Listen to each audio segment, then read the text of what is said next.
mga pinanggana ko mga higala sa kanginan, mga igsuon, kapamilya nga nagpaminaw karon. Malipayon nga pagpaminaw kaninyo karon sa tuang tulumanon ang LCM Special Edition, ang tingog sa paglaom Special Edition nga magatagi kini sa pulong sa Dios kanhan ay kini pinagi sa balaang kasulatan, pinagi po sa Sabbath School Quarterly Lesson, nga giplastar kini pinagi sa Sabbath School Department of the General Conference of the Seventh-day Adventist Church. Mga pinangga kong kaigsunan nga nagpaminaw karon, lesson number 11 na karon. Ang suheto nagkanayon, Peter on the Great Controversy. Si Pedro diha sa dako nga panagkabangi. Higalag mga pinangga kong mga kapamilya kaigsunan nga nagpaminaw karon, sa lipatan parensonan akong ipibalukan ninyo nga karong adlawng igpapahulay kauban ninyo dinhi ang LCM families sa Seventh-day Adventist Church sa Lungaog, Santo Tomas, Davao del Norte, alang sa usa ka special Sabbath fellowship. Okay, mga pinangga kong kapamilya, magkita-kita taninyo dinhi, kay ang tunay na magkapamilya ay walang iwanan.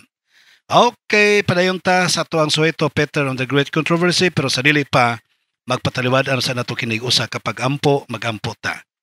Dalaygon og balaan mo nga Dios nga ikaw sa kitasan sa mga langit, daghang salamat Ginoo sa panalangin sa paguban mo kanamo, nga ikaw nagapakaon, nagapanalipot sa mong kinabuhi o nagatagbaw, nagabusog kanamo sa langitnon og material nga mga butang. Dalaygon ikaw sa walay katapusan sa imong gugma ang imong gibubo. Hinaut Ginoong Dios magapadayon ikaw sa pagpanalangin. Sa mga naminaw karon, naibinagyo sa mga nagbalatian, ikaw mag-aayo kanila o mag-aamuma kanila. Panalangin taon usab ang mga nagapatalingog kaalam nga langitnon, panginahanglan kada adlaw ibubo mo kanila ug ikaw magatambal usab sa ilang mga panginahanglan kanimo. Magatubag ka silang mga paghangyo kanimo. Panalangin taon usab Ginoo ang mga donors, mga sponsors nini nga programa ug ang tanang kawani ning istasyon nga na-play kini nga broadcast. Og imanusab ang tanan nga mga naga-suporta ug ang nakikapamilya sa LCM. Ayaw po kalimti Ginoong Dios ang tanan nimo mga magbubuhat sa tibok naw sa yuta sa tibuok organisasyon sa Seventh-day Adventist Church Worldwide. Pasaylo kami sa mga sala, salamat pagtubag sa mga pag-ampo kini mga gilaman nga madawat pinagi sa ngalan ni Jesucristo nga among maluluwas. Amen. Okay, usbon ko mga pinangga kong kaigsunan atong suheto karon, Peter on the Great Controversy. Ang atong suhit, ang ato ang memory text karon, makita nato kini sa 1 Pedro kapitulo 2 bersikulo 9 nagkanayon sa English, but you are a chosen generation, a royal priesthood, a holy nation, and his own special people, that you may proclaim the praises of him who called you out of darkness into his marvelous light. Sa Bisaya mga pinangga kong kaigsuonan, nagkanayon dinhi sa 1 Pedro 2:9, apan kamo may usa ka kaliwatan nga pinili, ang kahugpungan sa mga harianong saserdote, ang nasod nga balaan, ang katawhan nga iyang kaugalingon sa Dios, aron kamo magamantala sa kahibulungang mga buhat niya nga nagtawag kaninyo gikan sa kangitngit ngadto sa iyang katingalahang kahayag. Mga pinangga kong mga kaigsuonan, ato na pong paminawon si San Pedro kung unsa pod iyang mga sinulatan, aware ba siya sa kaguliyang o kagubot mga pinangga kong kaigsuonan sa maong panagbangi ni Satanas o ni Kristo, mga kaigsuonan? Yes, the answer is yes.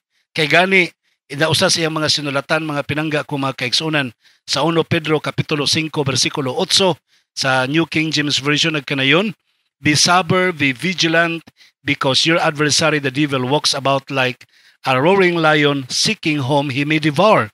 Sa to pa aware si San Pedro ni ini nga kaso, mga pinangga ko mga kaigsuonan, kung unsang buot ipasabot sa panagbangi tali ni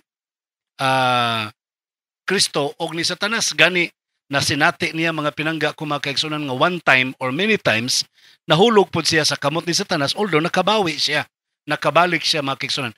Nasabtan niya nga ang maong panagbangi, panagpakigbisog dili komedya, tinud-anay gyud ni ang maong panagbangi, mga pinangga kong kaigsuonan. Gani si San Pedro, nakita niya nga og iyang gibuksan, no? Manay giingon sa English mga kaigsuonan, atong basahon, Peter sees the struggle unfolding in various ways. He sees a struggle going on in the church. Nakita niya ang panagbangi sulod sa iglesia. Nagpadayon bisa sa sulod sa iglesia, presente ang panagbangi. which includes those who once fellowship with the believers but who are now cynical and dismissive of God and of any thought of Christ's return. So, adunay panagkasamok sa iglesia mga kaigsunan, kay ang panagkasamok tali ni Kristo ni Satanas nagapadayon gani hangtod sa mga katawhan sa Dios. Gusto na ko ipasabot mga kaigsunan sa malas pagpasabot nga di San Pedro nga ang hinungdan sa panagkabangi sa iglesia ang kadtong mga magtotoo nga nahimo ng mga cynical o mga dismissive.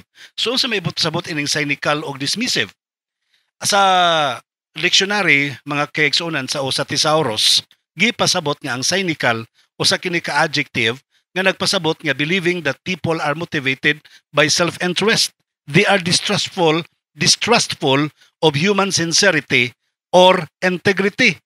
But pasabot her cynical attitude, meaning doubtful as to whether something will happen or whether it is worthwhile. So buti pasabot mga pinangga ko mga kaigsunan nga ang usa sa makadag kasamok sa iglesia mga kaigsunan kining mga tao nga madudahon. Magtinarong ka, magbinuotan ka, magkugi ka sa buhat, dudahan ka. Magwali ka sa may balita, dudahan ka. Buhatan kag mga istorya, imbintuhan kag mga ang ilang mga pagduda ilang ipangsulti sa mga kaigsuonan. Ang ilang mga pagduda ilang ipang tisok-tisok sa mga daunggan sa mga tao. So makadaog kasamok mga kaigsuonan. Another nga nakadag kasamok kining gitawag og mga tao nga dismissive ang type. Dismissive feeling or showing that something is unworthy of consideration. Mga way po pagbati nila nga walay pulos kanang butanga ang palitan ang mensahe, ang may balita para nila way pulos na. Way pulos na kanang mga tao nga sincero nga nag-support sa buhat para nila way pulos na. Gasdar nagsamok ng mga tawhanan na di nila makitaan ang kasinsero ang kinasing-kasing sa mga tao. Ang mensahe nga si Kristo mobalik na para nila wa nay pulos na nga mga mensahe. So mo nakadag kasamok sa iglesia matud pa ni San Pedro mga kaigsunan. Gusto ipasabot ni San Pedro sa kinatibuk-an nga pagtuon karon mga kaigsunan. Numero 1 nga kitang tanan gipili aron sa kinabuhing pagkabalaan. Ikaduha, atubangon nato ang mga problema nga ni karon sa tong palibot. Unsa man ning mga problemahan ni? Number 1, ang mga balaang mga tao, saints among unbelieving. Ang mga balaan ikaw ako nagkinabuhi karon taliwala sa mga taong dili magtotoo. Sumala ka na sa 1 Pedro kapitulo 4, 1 og 7. Nag-atubang punta ikaduha, nag-atubang ta sa mga taong mayubiton. Mabasa na si ikaduhang Pedro kapitulo 3, 3 hangtod sa 7. Ikatulo nga punto ni San Pedro mga kaigsunan, mao kaning living in holiness, magkinabuhi diha sa pagkabalaan. Usa may pasabot niya ini. Iyang gipasabot ang how to live our faith. Sumala sa mabasa sa ikaduhang Pedro kapitulo 1. Ikaduhang punto nga pasabot niya living in holiness, kinahanglan magkinabuhi tang balaan samtang nagpaabot ta sa pagbalik ni Ginoong Hesus. Mabasa ka na sa ikaduhang Pedro kapitulo 3, 8 hangtod sa 14. Now, unahon na to ang punto mga kaigsuonan nga chosen to be holy. Gipili aron sa pagkabalaan. Kini nga punto mga kaigsuonan nga mabasa nato nga gipili aron sa pagkabalaan nga nagkanayon dinhi sumala sa tumabasa usbon ko sa 1 Pedro kapitulo 2 bersikulo 9, but you are a chosen generation, a royal priesthood and holy nation, his own special people, that you may proclaim the praises of him who called you out of darkness into the marvelous light. So imong masabtan nga kini nga pagkasulti ni San Pedro mga kaigsunan, punto kini nga handom ni Kristo sa kanimo ug kanako sa mga katawhan. Kani nga pahandom ni Kristo mga kaigsunan nga iyang gustong idisenyo sa mga tao, dugay na niyang giplastar kani adto pa didto pa sa Old Testament times. Sa Exodus kapitulo 19 bersikulo 6 nagkanayon, a kingdom of priests and a holy nation. Munay gusto sa Dios nga may tabo sa mga katawhan sa Israel. Sa Deuteronomio kapitulo 7 bersikulo 6, gisubli sa Deuteronomio 14 bersikulo 12, gipasabot na usab sa Dios nga gusto siyang mag-organize og mga tao nga tawgon og balaan nga mga tao, holy people, chosen, mga pinili to be the people for himself and a special treasure. So, kana nga handom sukad pa kanito hangtod karon mga kaigsuonan, buot ipasabot sa Dios kanang chosen to be holy, kinalan gusto siyang mag-organize og church. the church is a special people like Israel was while traveling to the promised land. Sumala pa sa Exodus 19:6, Deuteronomy 7:6 o 14:12. Buti pasabot, the church nga karon sa atong panahon karon mga kaigsuonan, maaplikar din nato karon, we are the chosen people. We are chosen for the reason to be holy.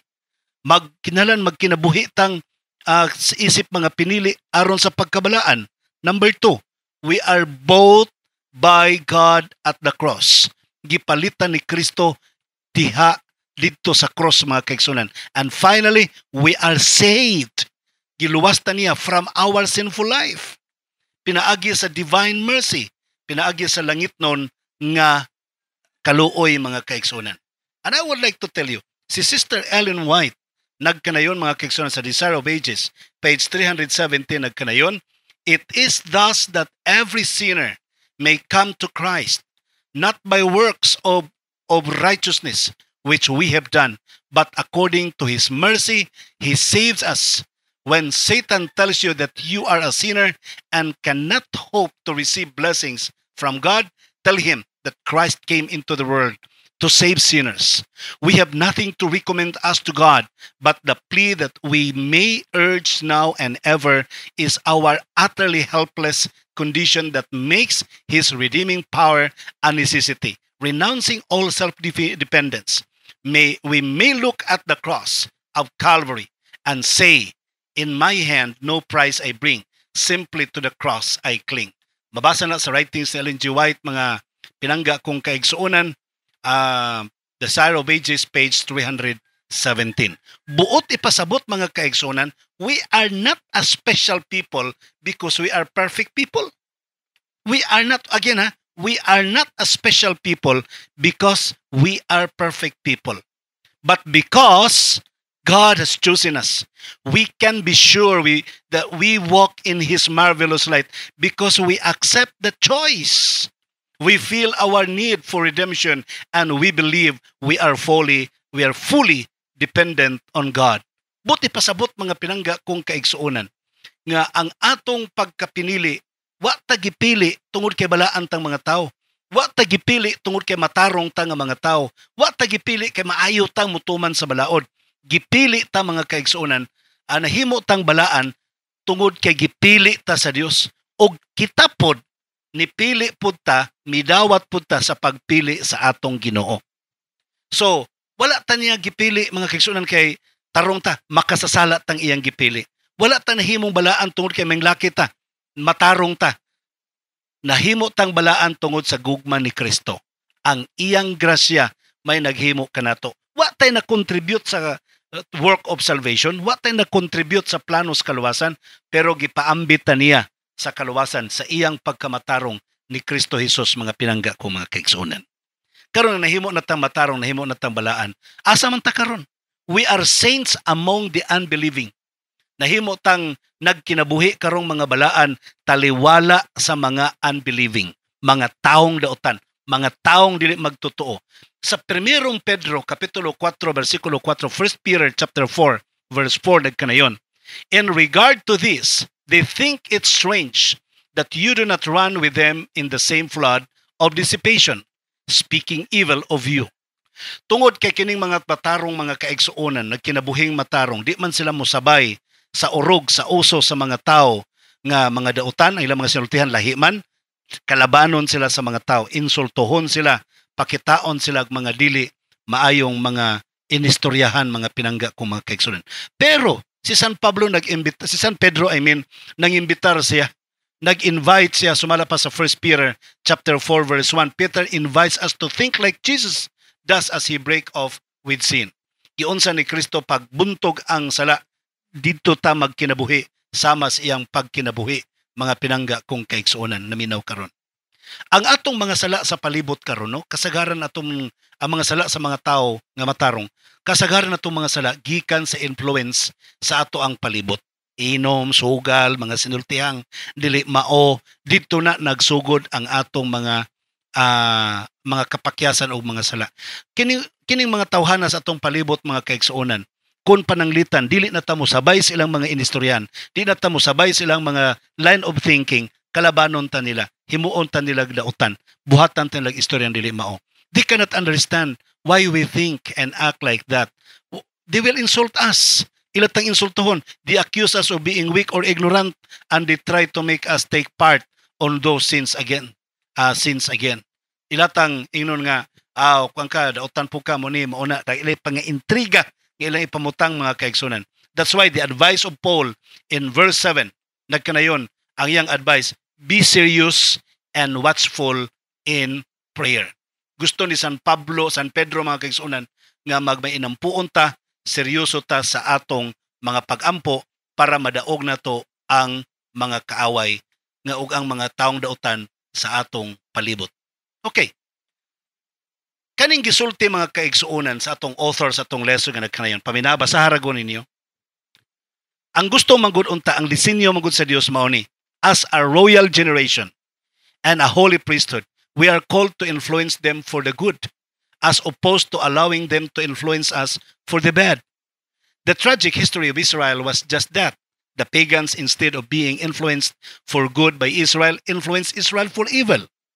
So, ang gusto sa Dios mga kaigsuonan, gitawag ta niya royal generation, holy priesthood, kay gusto niya nga kita ang mo influence og maayo ngadto sa mga taong dautan. Supakhon nato, babaga nato, di nato tugutan ang mga tao nga muhimo sila pagdani kanato ngadto sa pagbuhat og dautan. Ang dakong sala sa mga katawon sa Israel sa kasaysayan, kabalo kag unsa, kailang gitugutan ang mga pagano, mga kaigsuonan nga mo influensya, mukabig kanila sa dautan nga mga binuhatan. Mao ni nahitabo.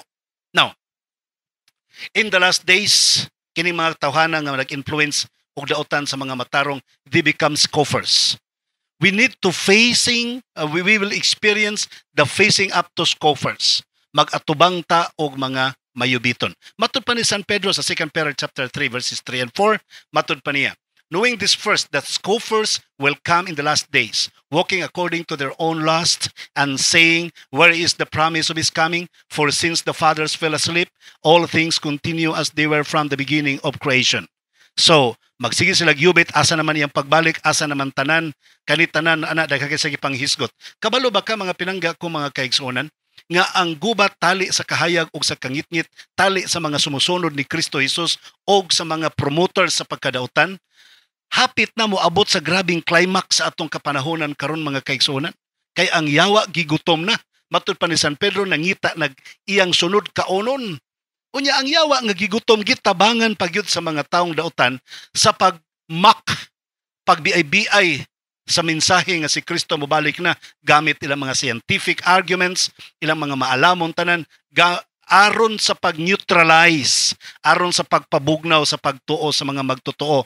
Ang suggestion ni San Pedro mga kaigsuonan, kinahanglan atong i-motivate na to ang pagkamay ng puon kay kanang mga tawhana na ningkamot lang na sila mga kaigsuonan nga ang pagsupak, pagpalangay sa buhat kay gusto nilang matagbaw pa sila niining kalibutana. Gusto pa nila nga magpahimulos pa sila sa kaharuhay niining kalibutana mga pinangga kong kaigsuonan. So ato makita ug ato masabtan nga mao kana ang ilahang tumong. Sama pananglitan dito sa tanaman sa Eden, usa lang kayawa ang nag-ingon, nagbalitad sa sinultihan sa Dios.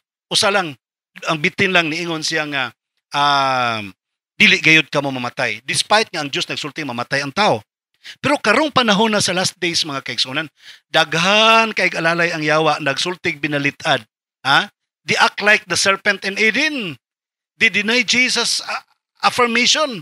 Nag-ingon si Kristo, I will come again. Nag-ingon po sila, He will not come again. Si Peter states that they willfully forget. Matud pa ni San Pedro, gituyo nila nga ilahang kalimtan mga kaigsuonan. Sa ikaduhang Pedro kapitulo 3 versikulo 5, how God acted in the past and how He will act in the future. So imong makit-an dinhi karon ang punto mga kaigsuonan nga ilang gikalimtan ang umalabot, ilang ingnon nga wala nay pagbalik nga mahitabo mga pinangga kong mga kaigsuonan. Now, let's focus now to the last point of St. Peter. How to live our faith. Kung saan pagkinabuhi sa atong pagtuo mga kaigsuonan. Si San Pedro, nagpahinumdom kanato nga siya nakakita sila nakitaan sa panahon ni Kristo naguban-uban sila. Usa siya nakitaan na witness niya tong kadtong nahitabo didto sa Mount of Transfiguration. Gikonfirma niya nga dunay umalabot nga himaya aging harian sa himaya ni Kristo mga kaigsunan. Remember that Peter was witness of Jesus' glory. That experience was confirmed by the prophecies about the Messiah that Jesus fulfilled. Nga mubalik na si Kristo mga kaigsunan. So daghan siya mga nakitaan pero napunting gyud iyang hunahuna sa umalabot nga Mesiyas, umalabot nga gingharian. So sa propesya nga si Kristo mubalik mga kaigsunan. Peter said that we must fully trust that prophetic word that was inspired by the Holy Spirit and not invented by men. Gusto ipasabot ni San Pedro nga, yes, musalig ta sa mga pulong sa Dios mga pinangga ko mga kaigsunan. Kay damurta nga mubasa, mutuon sa pulong sa Dios, damurta nga mutuon sa iyahang mga mensahe mga kaigsunan, the more we become humble, the more we become loving to our enemy, to our brother, the more we become wise, the more we become faithful, the more we become partakers of the divine nature. I would like to tell you that. So, ang importante sa atong panahon karon, let us read and study the Word of God while waiting for His coming. Now, let's go to the waiting of His coming of Jesus Christ. Ang pagbalik ni Ginoong Hesus mga kaigsunan. Ang panagbangi, don't forget that the controversy between good and evil is not eternal. That is our hope. That is the good news today. It will end very, very soon. Everything we know today will be destroyed and God will recreate this earth. Bag-uhon sa Dios ning kalibutan mga kaigsunan, human malaglag kini. With this in mind, how should we live this life? Peter summarized the holy conduct and godliness in one word. Kaning holy conduct o ang pagka-Diyos nun mga kaigsunan, gisumarize si San Pedro, kitawag niya blameless. 2 Peter chapter 3 verse 14. So, while waiting for the coming of Christ, let us act in a life which is blameless. Blameless. Sin and stains shouldn't be found in our lives. We must live like Christ did. By the Holy Spirit's power, we can grow in the grace and knowledge of our Lord Jesus and Savior Jesus Christ. Mga pinangga ko mga kaigsunan, ang atong pagtubo diha kang Ginoong Hesus, kinahanglan atong i-allow nga mutubo kita pinaagi sa grasya ni Ginoong Hesus. Tugutan na to nga ang sala matapos na sa atong pagkinabuhi, wala na sa atong kinabuhi. O tugutan na nato ang grasya nga musugod paggitib sa atong kinabuhi alang kang Ginoong Hesus hangtod siya pagbalik. That we should be while waiting for the coming of Christ.